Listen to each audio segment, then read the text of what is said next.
So here is a quick tutorial of Daytona in the BMW M4 GT3. Right now we're running about -1 wing. Coming into T1, really I'm looking for two markers. This last dotted line here, this in the middle, as well as this light post. And depending on how much speed you're carrying, if you're lifting or not, but you're using this as your guide, and you're going to brake roughly around here before, and you want to be to the right of it. You kind of want to go around because you're trying to, um, I guess, create the biggest arc here. You can also take a straight line through here, but I feel that I think that puts more stress on the tires, so I prefer this approach. So we're going to get down to third gear, slowly trailing and just looking for this tire barrier because we want to get as close to that as possible. That's the apex of this corner. And as we reach there, we want to start getting on throttle and just staying tucked in here as much as possible and trying to get through to full throttle as early as possible. It's going to look like you're going to run out wide, but the car starts gripping up and your right tire should be on this yellow curb at the end. Straight lining this as much as possible to get back to the left hand side. So you have to open yourself up a little bit here. You have to open up yourself to the right a little bit so that you can cut into the left. Now I'm looking for basically this last white dotted line here, and I'm going to be braking right as I pass this white line. As you can see, lifting there and on the brakes fairly hard. Not as hard as T1 or T5, but we're down to second gear. Fairly early turning and really need to get the right tires on this curb. Really need to get the right tires. As you can see, we have the right tires there on the curb. Probably could have gotten a little bit more on the curb.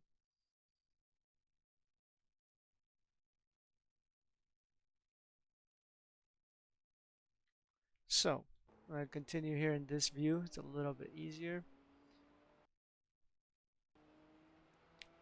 Want to get over to the right hand side. That way we can open this up and straight line this.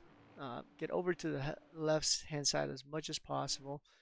And really looking for these first two cones and roughly braking in between the third cone and the second cone here. Right in between those two. Depends how much speed you're carrying. It depends if you're lifting or not. But if you're not lifting, roughly around there.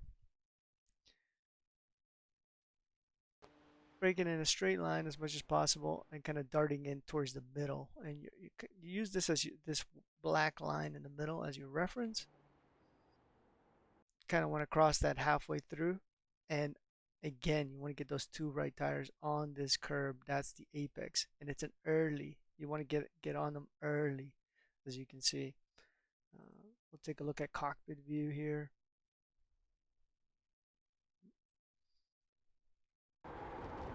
Early on, early throttle. And as you can see, I'm not 100% just because I'm still waiting for the car to rotate.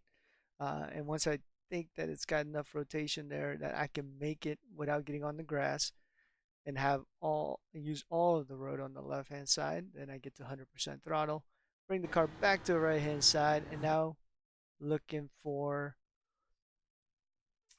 the brake marker here is going to be right before this opening here.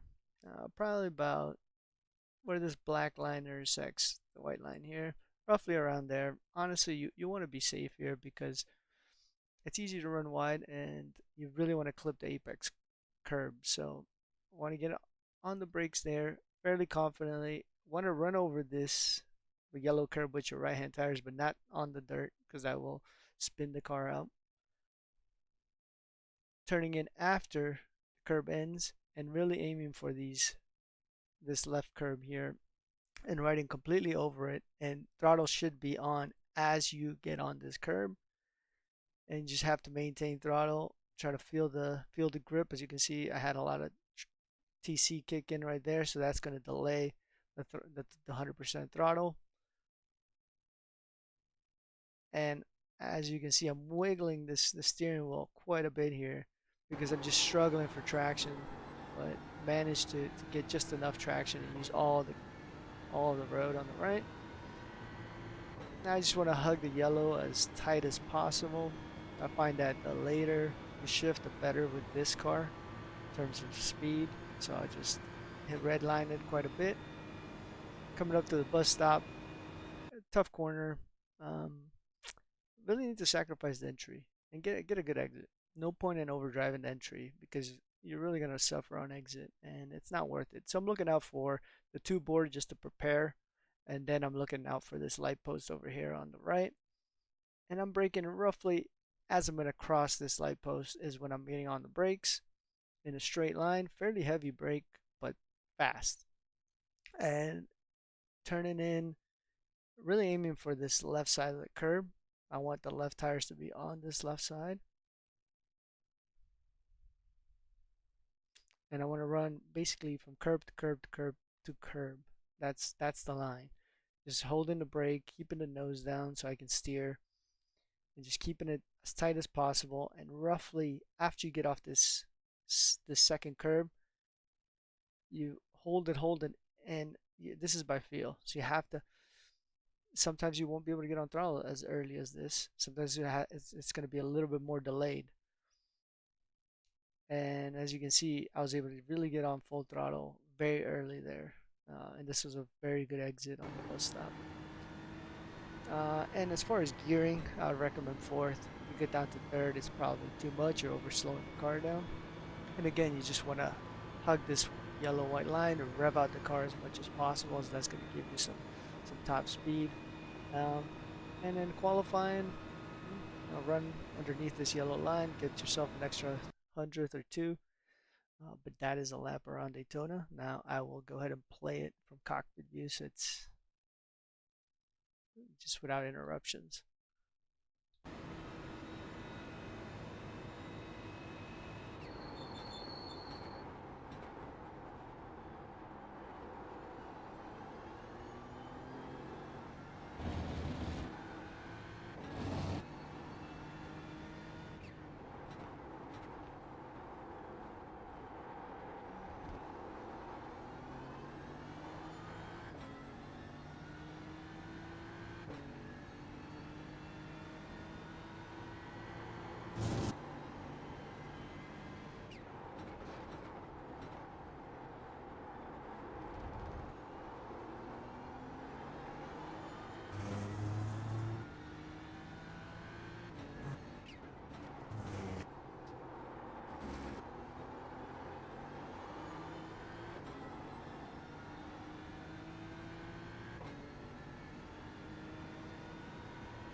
And so you can utilize this setup. This is what it looks like, -1 degree wing. And this is what you're looking at for front, and then the corner springs and everything, and the rear.